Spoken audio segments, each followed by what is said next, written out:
Well, thank you both very much for your testimony. We will now enter 5-minute questioning rounds, and I will begin.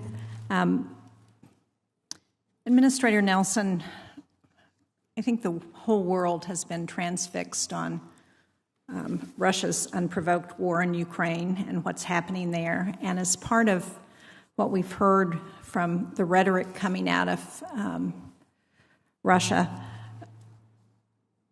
is the suggestion that they may no longer participate with us in the International Space Station, and they may look to China to partner on space activities. Can you talk about how concerned we should be about that, and whether you're hearing at NASA's level any chatter that they may actually be pulling out of our partnership there? Madam Chair, they are not pulling out. In the last day or so, there are misleading headlines. If you read the articles, it says something else of comments that were made by people in Roscosmos, the Russian space agency. I want you to think about this issue in a historical context. In the height of the Cold War with the Soviet Union, a Soviet spacecraft and an American spacecraft rendezvoused and docked in space, and the crews lived together and worked together in space, led by General Tom Stafford and General Alexei Leonov. That personal friendship endured over the years, so much so when Alexei passed away a couple of years ago, who gave the eulogy at the funeral in Moscow? None other than General Tom Stafford. And that cooperation in civil space has continued to this day. First, there was a Russian space station. There was Mir. And the U.S. space program, Space Shuttle, docked with Mir. Then together we built the International Space Station. Theoretically, you can't operate the space station without both. The Russians have the propulsion, the attitude control. The U.S. has the electricity production.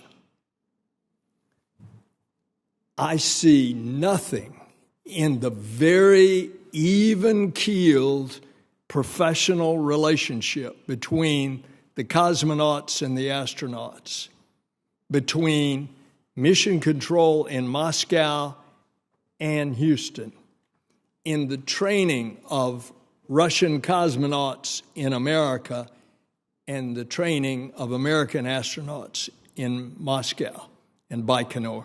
I see nothing that has interrupted that professional relationship, no matter how awful Putin is conducting a war with such disastrous results in Ukraine. Well, thank you. That's really nice to hear. And I have been encouraged by the reports that we've seen about recent cooperation between the cosmonauts and our astronauts. Can you also comment on China and what you're seeing with respect to China and Russia cooperating in space? Now, China is completely a different experience for vis-a-vis the U.S. space program because there has not been any transparency. They are very secretive. An example, they put up their space station and the first stage of their rocket, they didn't save enough fuel so that they could have a controlled reentry. This is about a year or two ago. And as a result, it was going to come down someplace. Fortunately, it came down in the Indian Ocean, but it could have come down somewhere in Europe. It could have come down in Saudi Arabia. And they were secretive about the coordinates of where it was going to come down. I have since talked to the Chinese ambassador, and he gave me the opening. He said, well, what could we do? I said, I'll give you an example of exactly what you could do to begin things. You, 50 years after us, have returned a sample from the moon. 50 years ago, we made our sample of the lunar soil and rocks available to the international scientific community. You could do the same. Thus far, they have not indicated anything. So it's been a very strained relationship with the Chinese space program. What is the extent of cooperation with Russia, between Russia and China? I'm simply not sure. China has made entreaties to Russia. Russia has flirted with China, and you remember Putin went to the opening of the Olympics as the guest of President Xi. But we don't know to what extent. We do know that because of the professional relationship and what I believe to be the intention of the Russian space program to continue with the space station, and now that we have gotten the White House approval of extending the space station until 2030, if you all appropriate the funds.